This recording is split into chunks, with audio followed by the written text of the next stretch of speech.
Greetings, my fellow freedom lovers and sovereign thinkers. Thank you for tuning in to LL3 Podcast. My name is Craig, transmitting from the beautiful swampy mangroves of South Florida, and today's date is Sunday, December 27th, 2020. It's a beautiful day in the city of Fort Lauderdale. There's some clouds, but the air is great. And in South Florida, if you're not in your homes, get your tails out, okay? And trust me, it's not that cold, okay? But in the 60s, come on, that's beautiful weather. Hit the beach, don't get all bundled up.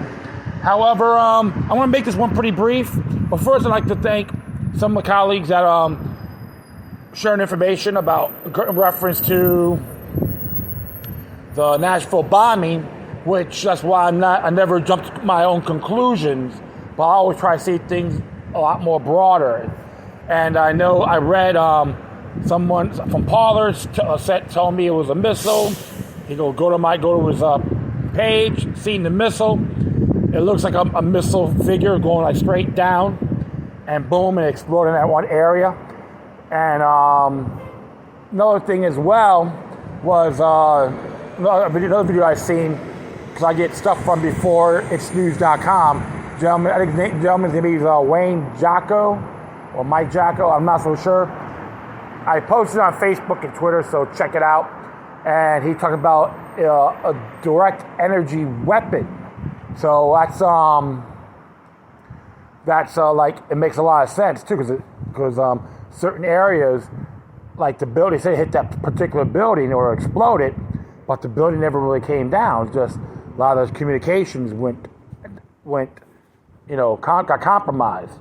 So, and of course, a lot of the Twitter pages and all that talk about the communications went from Tennessee, parts of Alabama, Kentucky, the Nashville airport. So that's very interesting, and that's why I like to thank folks. Hey, that's the main objective, is to share information with people. Okay, I'll never jump to conclusions, because remember, you never know. Fact is stranger than fiction. So I'd like to thank you folks for that. Plus, I am going to be doing like one article here from the FloridaBulldog.org, and hey, support them. Tell them Local Third sent you. It's entitled "Bush versus Gore Schemers, Stone and McCarty Together Again on White House Pardon List." That's what Dan Christensen has to say. Former Palm Beach County Commissioner Mayor McCarty and conservative political operative Roger Stone were among 41 convicts and ex-cons granted full pardons last week by outgoing President Donald Trump. Stone and McCarty together again. The White House pardon list didn't mention their ugly prior accusations in the list of pardons and communications, nor did the White House mention that McCarty is the sister of lobbyist Brian Ballard, one of Trump's top fundraisers. Here's all the White House had to say about McCarty. Former Attorney General Pam Bondi and Newsmax boss Christopher Ruddy are among those supportive of Miss McCarty. Miss McCarty was a longtime public servant in Palm Beach County, serving as one of its county commissioners. In 2009, she pled guilty on one count of honest service fraud.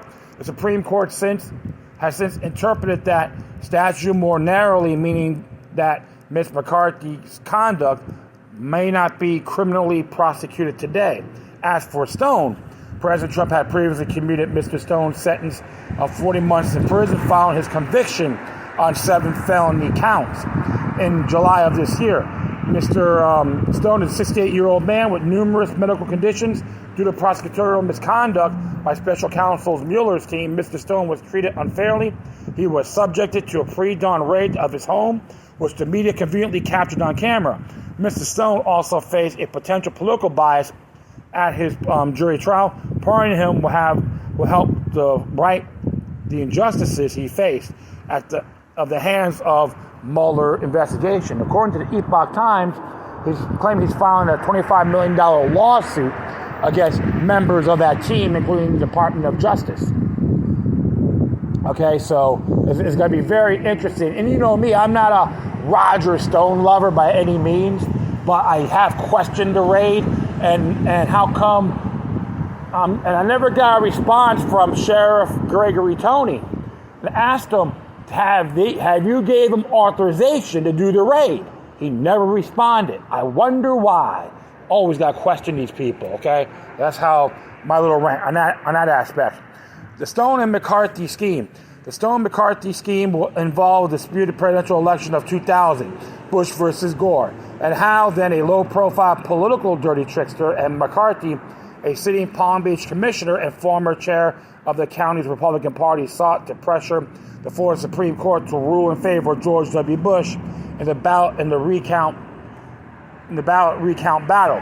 To do that, Stone and Mr. McCarty created a committee to take back our judiciary just days after that November 7th election and used it in an illegal funding scheme that targeted three state Supreme Court justices. Democratic nominee Al Gore asked the High Court on November 15th to order hand recount in the decisive Florida race.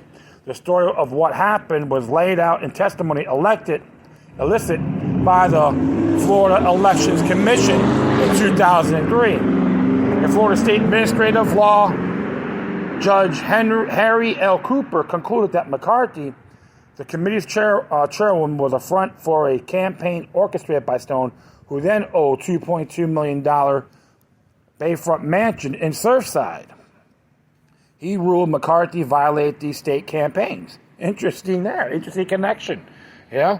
I say here, this was an attempt to let the justices know who are going to eventually decide the presidential election that they were going to be watched. Commission Assistant Counsel Eric M. Lipman said in his opening arguments, and it was an attempt to influence what they were going to do. Judge Hooper determined that Stone, through his Washington, D.C. based firm, Icon Public Affairs, was a person behind the campaign during the 2000 and 2001 effort to defeat the justices in the 2002 merit retention election. Who, if anyone, instructed and paid Stone was never determined. Sergeant Schultz's defense. During 2 days of the testimony, McCarty, fresh off her election to a fourth term on the county commission, testified that she was played by Stone. In an earlier deposition, she called the committee a scam. After the hearing, FEC counsel Lippman mocked McCarty's claim that she was duped by Stone, labeling it the Sergeant Schultz defense. After the character on the Hogan's Heroes TV show, I see nothing, I hear nothing, I know nothing, and nothing could be further from the truth. Lippman said, according to a transcript, McCarty's law-breaking included findings that she certified the accuracy of a campaign treasurer's report that was incorrect, false, or incomplete, accepted excessive contributions, and displayed a reckless disregard for state election laws. The Political Action Committee targeted then Justices Harry Lee Onstead, Charles T. Wells, and Lender J. Shaw. A highly publicized Mad-as-Hell letter by McCarty was mailed to as many as 350 conservatives in early December 2000, sought to raise $4.5 million to unseat them. Hundreds of people responded, sending a total of about $220,000 that included a mysterious $150,000 loan from a mysterious Virginia company whose address was the same as that of the Stone Group, a fundraising and marketing firm owned by Roger Stone's ex-wife, conservative activist Ann Stone. The contribution limit the state political committee was then $500. Nevertheless, each of the judges won his retention election. Stone used a similar political committee strategy in New York in 2000 on behalf of Donald Trump while pushing legislation to scuttle legislation that would have allowed the Mohawk Indians to build a casino to compete with Trump's Atlantic City casinos. New York's temporary lobbying commission fined Trump Hotels and Casino Resource, Inc., the Institute for Law and Society, and Stone $250,000 as part of a settlement that ended an investigation into unreported lobbying expenses. The investigation that a direct mail campaign sponsored by a purportedly public-minded Institute for Law and Society was actually orchestrated by Trump and Stone, with the true source of funding hitting from state voters as part of the settlement. Stone and Trump publicly apologized for misleading the public concerning the production and fundraising of the lobbying effort. Okay, very interesting article there. Like I said, like I told everybody before, yes, I know Roger Stone's a hustler. And here's another thing as well. You can look up Roger Stone's campaigning for Sheriff Scott Israel for Broward Sheriff. So you can look that up too. So it's interesting man. And of course with McCarthy, a lot of conflict of interest is going on. Doesn't matter what party it is, according to this article.